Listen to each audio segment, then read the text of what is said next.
देखिए, मुख्यमंत्री जी तो मुझे लगता है कि विगत 10 वर्षों से कम बोल रहे हैं कि बिहार को विशेष राज्य का दर्जा मिलना चाहिए, ताकि अन्य प्रदेश के भांति बिहार भी देश के मुख्य नमस्कार, आप धारा में आ देखना शुरू सके। कर चुके हैं सीतामढ़ी की आवाज़। मैं हूँ आपके साथ आर एस कुमार।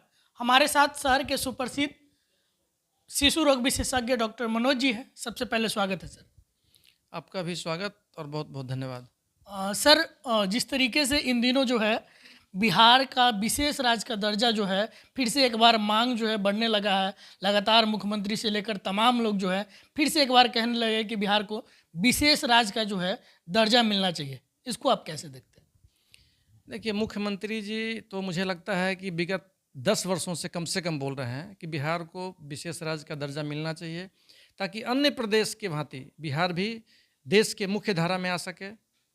और बिहारी होने के नाते मैं आपको बोल रहा हूँ कि बिहार का अधिकार है, और बिहार को जो जितना पिछड़ा बिहार है, हालांकि पिछले 18 वर्षों में मुख्यमंत्री जी ने काफ़ी विकास किया है, बिहार आगे बढ़ा है, हर क्षेत्र में आगे बढ़ा है, फिर भी भारत के अन्य राज्यों की तुलना में बिहार बहुत पिछड़ा है। इसको मुख्य धारा में लाने के लिए विशेष राज्य का दर्जा मिलेगा, तभी बिहार मुख्य धारा में आ पाएगा। अच्छा, फिर से जिस तरीके से जातीय गणना हुई थी उसके बाद ये कई लोग कयास लगा रहे थे कि इसका क्या परिणाम होगा, आगामी दूरगामी क्या परिणाम हो सकता है। अब जो है 75% का आरक्षण लागू कर दिया गया है। अन्य लोगों का जो जाति विशेष था उस सब का भी बढ़ोतरी कर दिया गया है। क्या लगता है ये आरक्षण जो सिस्टम लाया गया है वो लोगों के लिए कितना हितकारी होगा?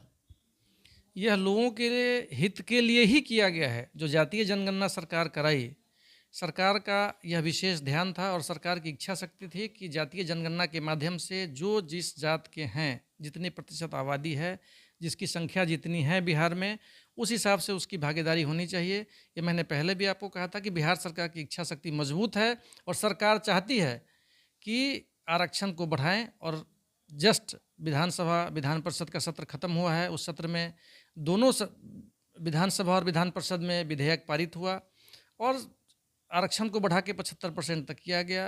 EBS, OBC, schedule caste, schedule tribe सभी लोगों का आरक्षण जितनी संख्या है उसके आधार पर बढ़ी है। ईडब्ल्यूएस 10% था, 10% रहा है।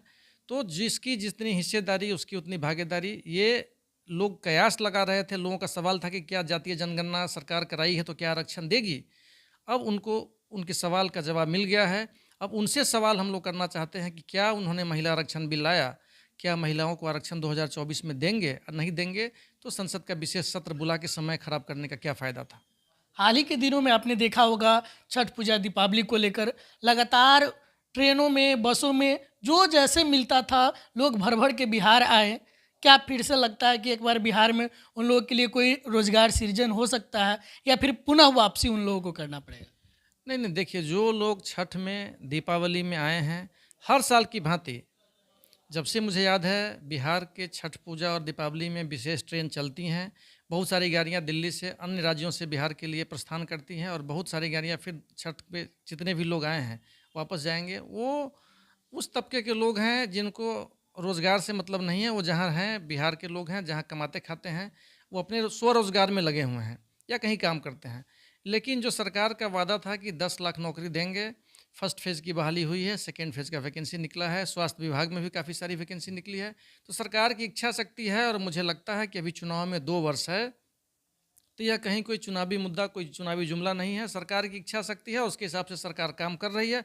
और निश्चित रूप से मुझे लगता है कि 10 लाख प्लस जो सरकार का टारगेट था, आदरणीय मुख्यमंत्री जी और उप मुख्यमंत्री जी का जो टारगेट था कि नहीं 10 लाख नौकरी देंगे, और विरोधी सवाल उठा रहे थे कि कहाँ से लाएंगे, कैसे देंगे, सब लोग देख रहे हैं। और मुझे लगता है कि ये वर्ष, इस वर्ष के लास्ट तक तो नहीं, लेकिन मुझे लगता है 2024 में जो 10 लाख नौकरी का वादा था वो निश्चित रूप से पूरा होगा। पूरा क्या होगा, बढ़ ही जाएगा मुझे लगता है। और इसमें सरकार की इच्छा शक्ति दिखती है, और सरकार व्यवस्था में लगी हुई है। हर डिपार्टमेंट में वैकेंसी निकल रहा है, सब जगह लोग काम कर रहे हैं, सब लोग काम के लिए आ रहे हैं। और अन्य स्टेट के लोग भी, फिर मैं बोल रहा हूँ कि अन्य स्टेट के लोग के लिए भी बिहार सरकार ने, सिर्फ बिहार के लोगों के लिए नहीं, अन्य राज्यों के लिए भी वैकेंसी खोली है।